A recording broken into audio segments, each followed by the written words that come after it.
Greetings all, FerrariMan601 here. Recently, I was asked a very interesting question by a loyal friend of the channel, 8802 Gator. In these days of turbo hybrid Formula One, a lot of us look back toward the V10 era as being the pinnacle of racing, not only in terms of the sound and the sights, but also in terms of the speed. The Ferrari F2004, as we see here, still holds many lap records on several Grand Prix venues that we still visit year after year. And, well, it is one of the most successful Formula One cars of all time, and it is still one of the most highly revered amid fans all around the world. However, 8802 Gator asked me a very interesting question. Are 2004 era Formula One cars really faster than 2018, 2019, even 2017 cars? And if so, how do we know if it's even true? And more importantly, can we test it using Assetto Corsa? So I thought about this, and I came to the following conclusions. In short, I've concluded, well, I think the 2004 cars should be faster than a modern-era turbo hybrid car, such as this, the 2017 Ferrari SF70H, but I'm not convinced that the difference is going to be as much as some might expect. Now, there are many differences between the 2004 cars and the 2017 cars in this case. This car is about 130 kilograms heavier than the 605 kilogram formula weight of 2004. It has 4 cylinders fewer than the V10 powered 2004 cars, but it's generating roughly the same horsepower. In fact, the specs that we're testing here, this one has significantly more horsepower. The F2004, as it comes to us stock from Kunos, has about 880 horsepower. The Ferrari SF70H, upwards of 900, so it does have a bit of a horsepower advantage. This car has a lot more downforce as well relative to the F2004, and it's running on slick tires. So despite being significantly heavier and significantly larger, this car is 2,000 millimeters wide, the F2004 1,800 millimeters, this car running on slick tires, the F2004 obviously running on grooved tires, but it has a lot more downforce and a lot more contact patch between the surface of the road and the surface of the rubber thanks to the slick tires. In addition to that, this car has DRS, the drag reduction system, meaning that we can make it go faster in a straight line if we want, perhaps even faster than the F2004 in some trims, given the fixed wings on that car. So, here's what I've come up with to test this little hypothesis. We're going to be going to the Nürburgring Grand Prix circuit, and in keeping with a 2004 era race stint, we're going to be doing a 15-lap run. We're going to be doing this under technical race conditions, meaning 15 laps from a standing start off the grid. Now, we're not actually going to be racing. I have to put an opponent car in here just as a filler because Assetto Corsa won't allow me to run by myself in a race session. So, the opponent car is irrelevant. It's going to be the RSS Formula 2000 V10, only because I don't want to be catching a significantly slower car several times while I'm out there pounding laps around. I want to try and keep things as consistent as possible, so I need a car that's going to be fast enough to keep up with me, relatively speaking, just so I'm not lapping it 5 or 6 times over the course of 15 laps. We've chosen 15 laps as the metric because in 2004 it was not uncommon to see shorter stints like that during a Grand Prix. Remember, refueling was a thing in 2004, so the cars could not carry as much fuel as they would need to do the Grand Prix distance, and they wouldn't want to anyway, because if you are refueling, extra weight just means you're giving away lap time. So, there were times in 2004 and even before that where you saw Michael Schumacher in the F2004 doing 3 or 4 stops over a Grand Prix distance, and it turned into a winning strategy for him. So, when you go through the Grand Prix distance, if you're going to do 3 or 4 stops, a reasonable stint length comes out to be around 15 laps. So that's our ballpark. Both cars will also be starting with the same amount of fuel on board. The F2004 is going to be providing our benchmark for the starting fuel because it has a higher fuel consumption, and I'm going to show you how I come to our starting figure for fuel in the next clip. But I think we've got ourselves an interesting prospect here. Two very different cars, separated in time and space by quite a considerable margin. Very different designs, very different objectives, but they're both Formula One cars and they're both Ferraris. The SF70H seen here and the F2004. In order to come up with our starting fuel figure, I'm going to show you what we do next. Stand by. Okay, so this is our fuel consumption test. We need to come up with a reasonable fuel level to start out with in both cars. Because the F2004 has a higher rate of fuel consumption than the SF70H, we're going to do this in the F2004. Because if we've got enough gas to do the 15 laps in the F2004 without having to make a stop and blowing all of our metrics, the SF70H with its lower rate of fuel consumption will definitely do 15 laps and then some. So we need to complete 2 flying laps in order to get a baseline from Assetto Corsa. So we're going to do that now. This first lap doesn't really count for anything. We are going to do it at more or less full pace, but we need to actually cross start finish 3 times from a flying lap. So this is lap 0 that we've just started. Running the same setup as we will be doing in the actual test, with the exception of the fuel load, because we don't know what that number has to be yet. If I had to guess, I would say it's around 70-ish liters, but we will find out. We are running traction control. We will be running traction control. I can't promise you that I won't be adjusting it throughout the longer run as the tires start to wear out, but running traction control step 6 right now. As you can see on the steering wheel, the LCD, the principal one, the large one, that number 6 in the right-hand side, that is the traction control setting.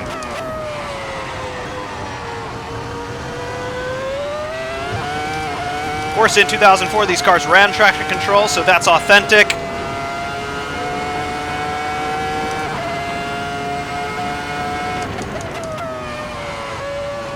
Again, that front axle just coming up to temperature a little bit more. Tires were in the warmers, but there is nothing better than getting temperature in the tires than actually driving them hard. Towards the end of the lap now, chicane.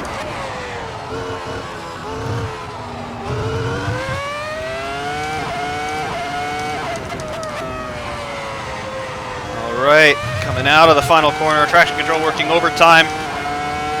Now beginning lap 1.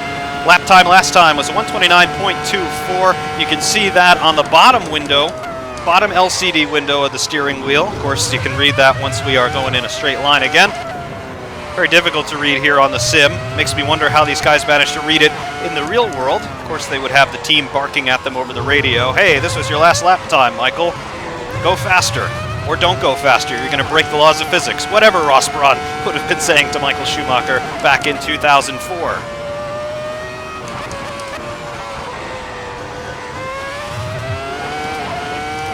Now it's very hard over those exit curbs there. Got to watch that in this car because it has a tendency to turn into a surfboard. Running it very low, of course, as you would, and also running a fair amount of rake in the car, because that suits my taste. And again, I have to say, Michael Schumacher also liked a very pointy car, so kind of running it in a spec that Schumacher himself might have liked, who knows. But coming down out of the middle sector, coming into the last sector. Our delta on the previous lap is minus 0.14. We lost a little bit of time there. Through the chicane, hard on the power, traction control working overtime. Gained about 0.05 on the power, on the exit. Lap time 128.90. 16.5 liters of fuel remaining on the steering wheel there. That's the center LCD.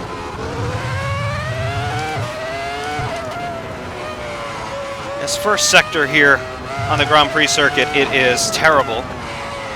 You never really get a good flow going.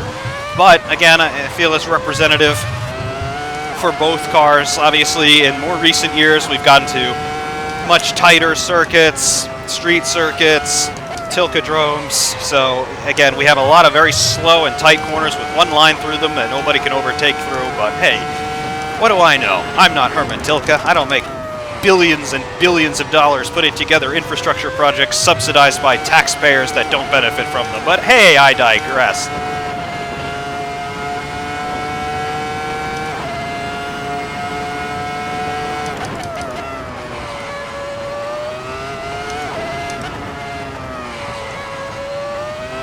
Through the middle sector, exit curbs there. Delta on the previous lap, we are now up half a second. Indicated by minus 0.53. On the brakes, curb 1, curb 2, on the power, curb 3, yes! And yes, nice. What have we got? 0.7 up, lap time 129.20. Nope, that's 128, I do believe. But at this point, we should have enough data for Assetto Corsa to calculate our fuel consumption. Now this number is going to change a little bit because as we run more fuel, the car gets heavier and it's going to burn a little bit more gas, so it's a little bit of a logarithmic curve, but it's close enough. So, to the pit screen, and there it is. You can see at 25 liters, it estimates that we can complete 6.3 laps. So, to do the 15 lap distance, also budgeting for a standing start, so maybe half a liter. It's probably a little bit too conservative there. Exactly 15 laps is 59 liters, so I was eyeballing 70. It's a bit lower than that. 59 for exactly 15 laps at the pace we were doing. Pace is going to drop off as the fuel load goes up, but fuel consumption is also going to go up as the fuel load goes up because the car is going to be heavier. So, we are going to do 65 liters in both cars in order to do this test. Now that leaves me a lap and a half wiggle room. Is that a little bit too close for comfort? I don't know, but that is our magic number here. 65 liters in both the F2004 and the SF70H to do this test. We'll start with 65 liters each. Both cars will turn 15 laps in race conditions, even though we are not actually going to be racing here. There's just going to be another car there as a gap filler, and, well, yes, we just want a clear track so we can do this consistently and pound in the lap times. But that is our number, and we're going to see what happens. To the testing ground. Okay, here we are on the grid. It's just me, and the opponent car is actually the RSS Formula 2000 V10. The only reason I've picked this car is because it's going to be fast enough for us, hopefully not to be lapping it, but it's not going to be so fast that we're actually going to be racing. It's not going to be harrying me, at least I hope not. The F2004, even in this stock Kuno spec, much faster. So, 65 liters of fuel on board. We have 15 laps. Traction control is going to start on step 6. And as you can see, we've been very aggressive with our aero settings here on the front and rear wing. But the name of the game is just to do consistent laps. 15 laps, not a very long time. But again, representative of the sort of race stints that the F2004 would have been doing back in the day. So, to the starting line. For your viewing pleasure, I am going to keep the pedals up and the lap time up. And off we go.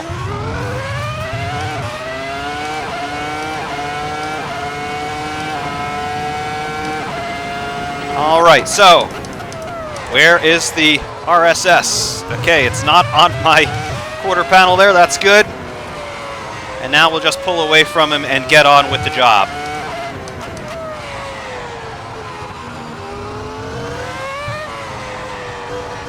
Again, I know that some of this probably is not going to be the most riveting in terms of commentary or whatever, but we need to be scientific about it. We need to conserve all of our data, and of course we need to present all of it. So, completely uncut, a 15-lap run from the cockpit in the F2004.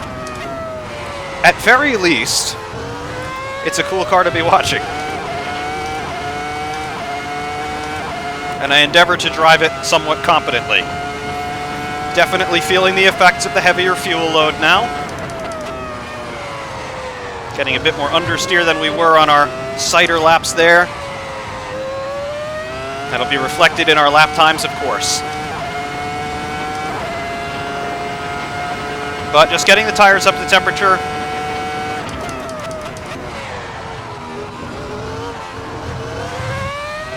Feeling the car out. The brakes are where I need them now.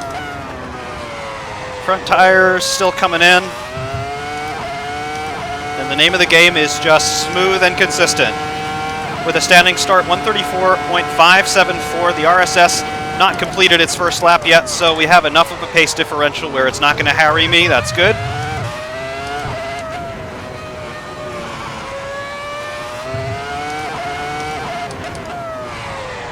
Traction control, there it is at step 6 still. We might be ratcheting that up a little bit as the rear tires wear in.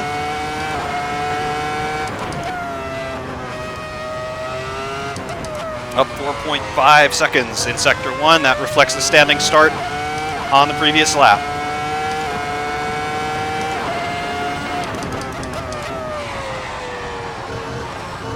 Down through the hairpin. This is where everybody went off in 2007. As in everybody who actually made it through turn 1 in 2007 when it started to rain. Of course, I'm alluding to the 2007 European Grand Prix, which was held here at the Nürburgring. Started when it was bright and sunny. By the end of the first lap, a tremendous deluge had opened up over the circuit. Pretty much everybody went off. Kimi Räikkönen missed the pit lane. And at the end of it, Markus Winkelhock, who started from the pit lane, ended up as your race leader before the event was red flagged, and then immediately he got swallowed up by the faster guys behind, and then he retired from his one and only Grand Prix with a hydraulics problem. 129.796 is our first flying lap. Given the fuel load, that's pretty respectable.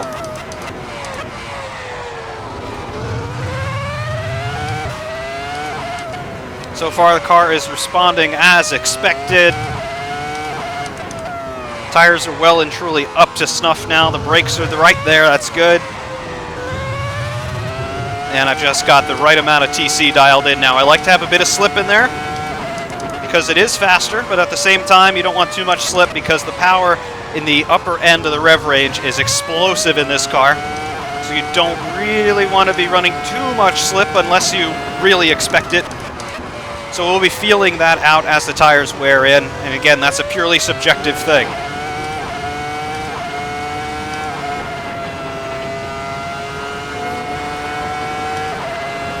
And I know many of you already, as we're 2.5 laps into this, you're going to say, well, your force feedback is clipping. I know. I like it. Leave me alone about it.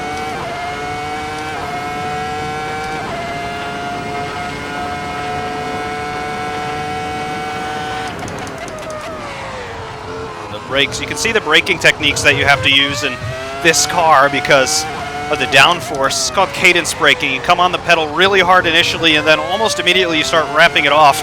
Because as the speed drops, the downforce drops, and the downforce is what keeps your wheels on the ground. So downforce comes off, the car actually gets lighter, relatively speaking, because it's generating less downforce. Easier to lock your wheels if you don't come off of the brakes.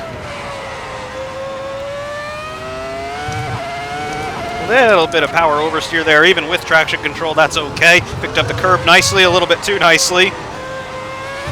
This is run out zone, and it's fair game. Down 4.5 tenths in Sector 1. Expected that with that little bobble. That's fine. As long as we're reasonably consistent with our lap times, within about half a second each, that's okay. I don't want to be spinning or anything, because that'll just blow all of our data. But again, these are things that would happen over the course of a race stint. Not every lap is going to be perfect. Not every lap is going to be an exact copy of the last.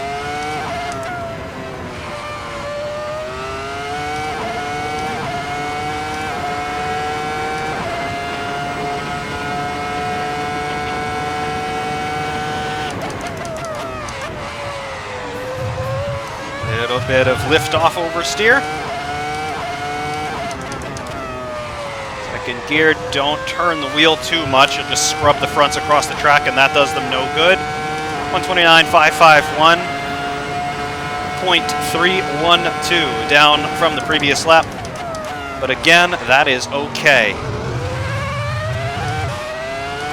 Giving myself a rather generous margin of error there for being within half a second.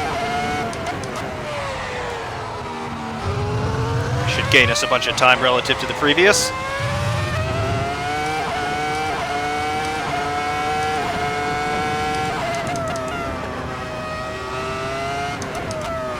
And again, at this point, just being smooth and measured with all of my throttle inputs.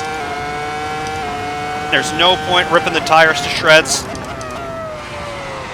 Because if the car wants to take its time getting down into the corner, that's okay.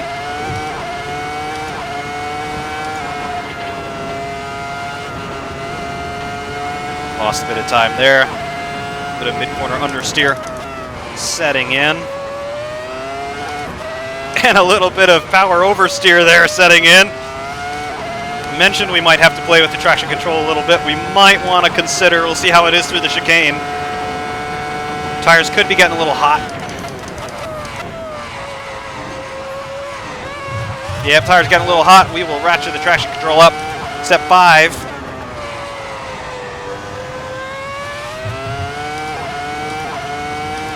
We're outside of our margin of error there. It's okay.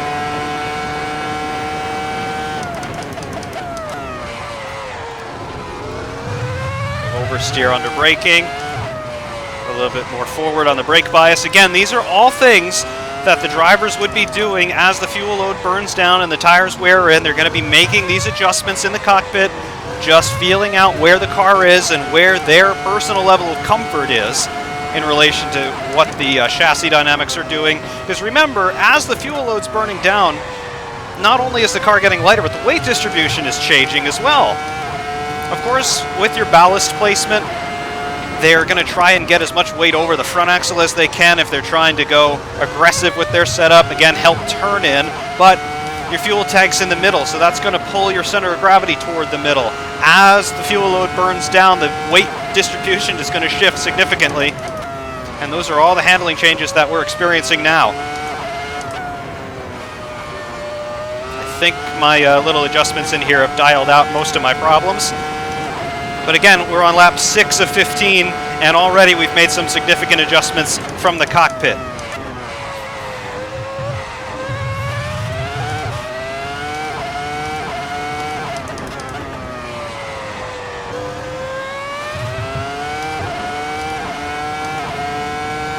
.428.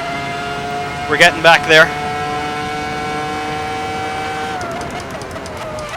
So you can see it is not a strictly linear case of as the fuel load burns down, the lap times get faster. There are other variables which do come into play.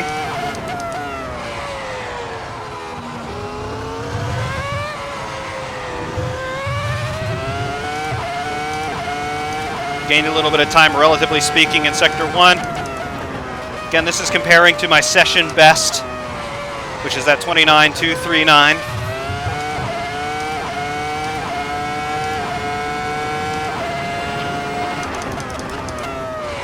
Down to the hairpin, little bit of oversteer through mid-corner. Again, you can stamp that out with your brake bias. If you stay on the pedal and you've got your brake bias cranked forward, you can deal with that. The car will start to pivot around the front axle, which generally is something I like.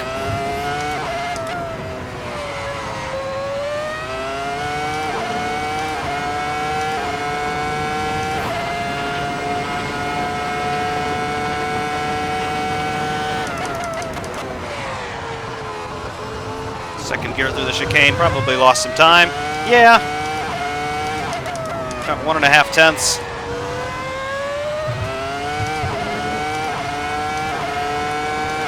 .376. We're getting there, and the consistency is there. That's all we're going for. We're not looking to set any lap records here. We just want a baseline. Might have taken out that bollard there at turn 1. We'll check on the next lap.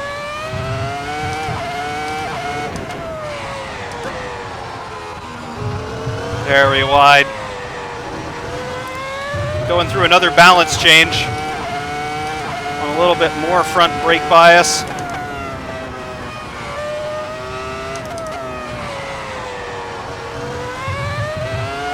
Rear axle still feels okay.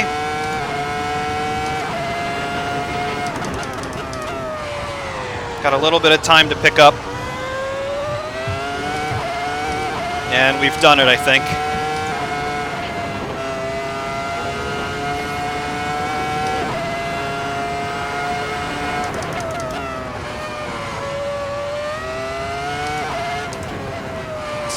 down. That corner is a bit tricky because the turn-in is off camber, but it turns on camber mid-corner. This, of course, is just flat out. Big lock up there.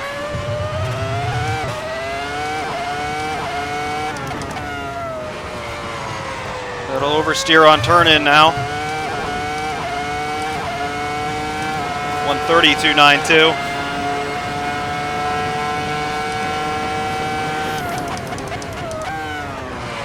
All right, we didn't take out the bollard last time.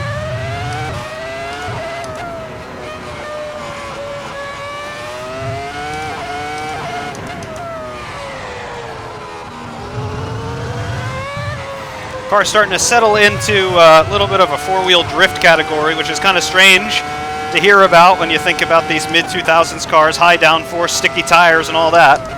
But again, lots of changes in weight distribution going on.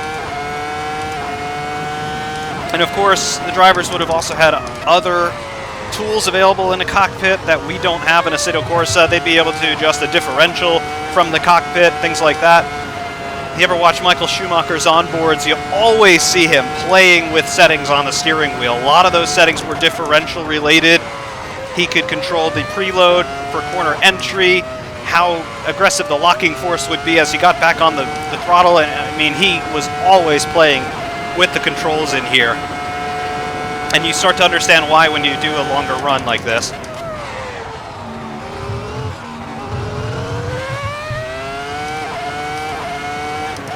If I could make the adjustment, I would want to have the differential stay locked a little bit longer going into the corner, because the rear end feels a little bit too free. I suppose I could adjust for that a little bit with brake bias if I crank it rearward a little.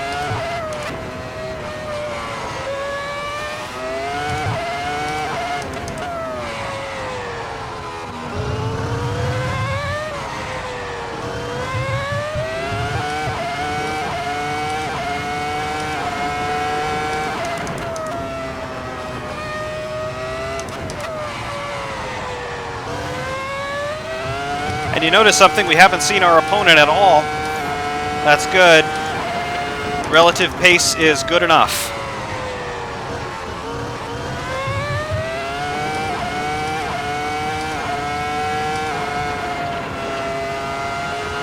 Really feeling the tires now, they're really worn in.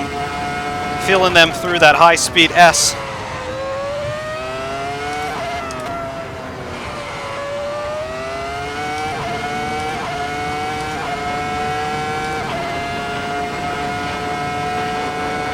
Chicane, we got to watch it. Played with brake bias. Still a little bit of front locking.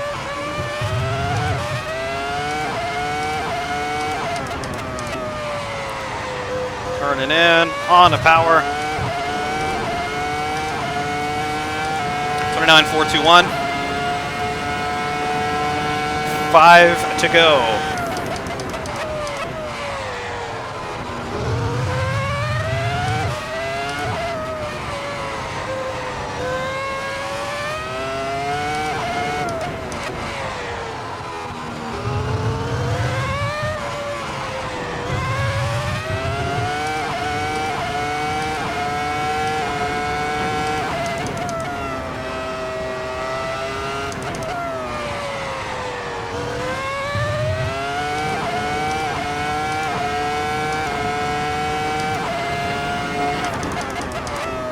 A little bit of an adjustment just happened in my driving style. A little switch just got flipped. I know you see me do all these hot laps, whatever, and it looks ridiculous because it is ridiculous, but going fast for a lap or two means absolutely nothing in the grand scheme of things. Qualifying is one lap. If you're going to race, you need to be able to string it together consistently for 60 laps, 70 laps, whatever the case may be. So going fast once means absolutely nothing in terms of where you finish on Sunday. So I've gone from hot lap mode to race pace mode, which means a little bit less aggressive, aiming for consistency, driving it well below 95% or so, probably around 90 right now, and you can see we just put in our fastest lap of the session. My brain has made the switch from trying to be a qualifying hero to just being a race day survivor.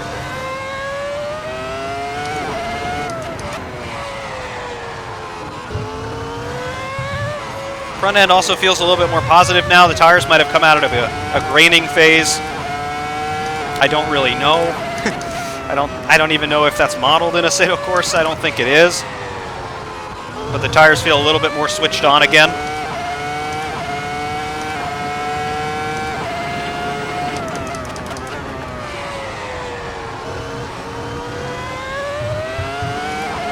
$20 liters of fuel remaining.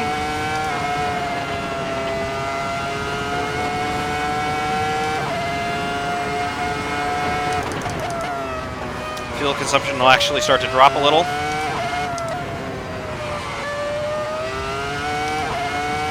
Rear axle still feels fine on step 5 on the TC.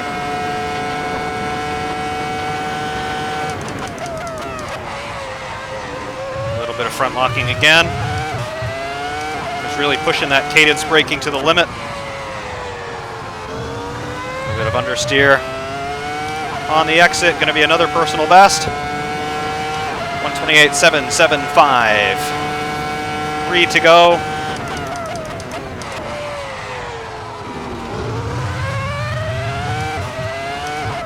I always find it interesting, though, whenever I do race, my best laps tend to come toward the end of a stint. Doesn't matter how long I've been driving. It could be 10 laps, or it could be 100 laps. I do my best laps toward the middle and the end. It's never in the beginning. Sounds a little strange because you'd expect to be fresh at the start.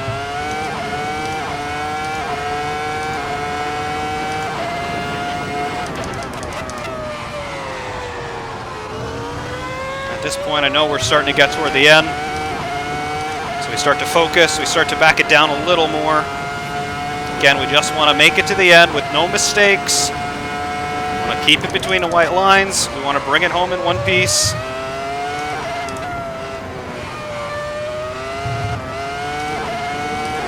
A bit of bobble there. Just be more careful on the throttle. No need to change the traction control yet. Being mindful of that front locking. There's the RSS in front. We're going to come up to lap him, aren't we? Yeah, we are. We should be pretty evenly matched in terms of straight line speed, but we're going to be a lot faster through the high-speed corners. Marginally better under braking as well, and remember, we have traction control. He doesn't. So again, this is just one of those uncontrollable variables. I could have put another F2004 as the opponent, but then we get into the danger of actually having to race him. We're going to catch him right where I don't want to.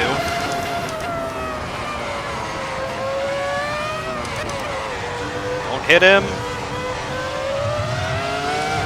Just out-drag him. Superior horsepower. He cost us about a second there.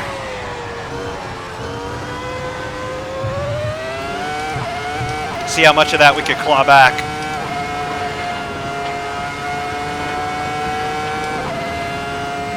But we got through 14 clear laps before we caught up to him, so that's a pretty good ratio.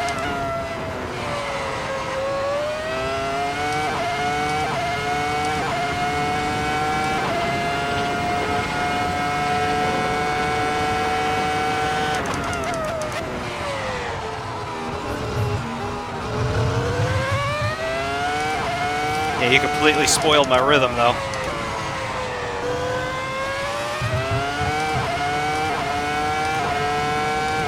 30.545 last lap, 10 laps remaining. 10 liters of fuel remaining. Final lap. Downshift protection coming in there.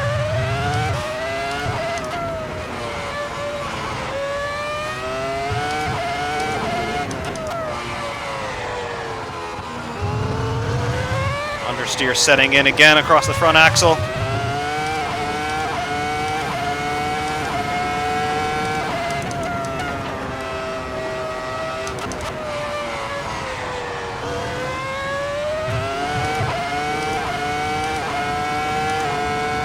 Just bring it home.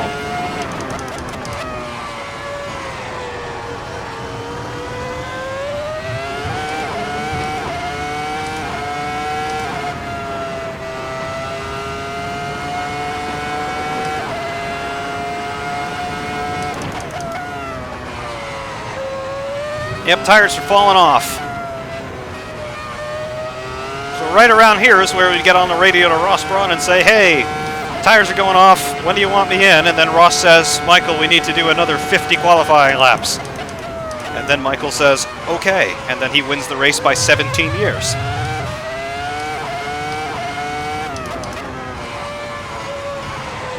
But out of the final corner, we'll follow the normal line, 130.097, the final lap. And we'll wait for the RSS to cross the line, and then we will see our splits. He should be crossing the line in a few seconds' time, and there it is. The final time on this, total time elapsed, 22 minutes, 29 seconds, .092. So, that is now the time for the SF70H to beat. Ultimately, that is as simple as it is. What is the time over a 2004-esque race stint? You can see here the splits were fastest in all three sectors, as you would expect, although the differences are not that huge, I've got to say, about 1.5 to 2 seconds average.